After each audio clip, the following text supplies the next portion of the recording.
बताओ, ऐसी स्थिति, चलना मुश्किल था, मुझे आश्रम से निकाल दिया गया। तो मैं उस आश्रम के महंत के पास जब गया, उनका आओ महाराज, तो हमने कहा सुना है आपने हमारे लिए खबर भेज दी है कि आप निकल जाइए, तो अपराध बताइए। तो उनका कोई नहीं। उनका कारण बताइए। बोले कुछ नहीं कारण ऐसे, तुमका आपको समझ में आना चाहिए कि मैं बीमार शरीर हूँ, कम से कम आपके यहाँ छत के नीचे तो पड़ा हूँ, हमारा कोई भरोसा नहीं है कि कब शरीर छूट जाए, तो कम से कम आप लोगों के बीच में। तो उन्होंने एक शब्द कहा, उनका मैं आपका ठेकेदार हूँ क्या? तो हम कहा बस, इसके आगे हमने फिर तुरंत पलट गए। हम कहा नहीं, ठेकेदार तो हमारे भगवान है। तो उनका 15 दिन का समय देते हैं आपका, हमका 15 मिनट का, बस आश्रम जाना, झोला कांधे में टांगना है।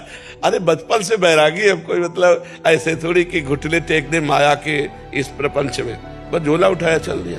राधा वल्लभ जी के पास गए, हमका कहाँ रहे, क्योंकि वही है हमारे मालिक। सत्य मानिए, गेट के बाहर नहीं निकल पाए थे।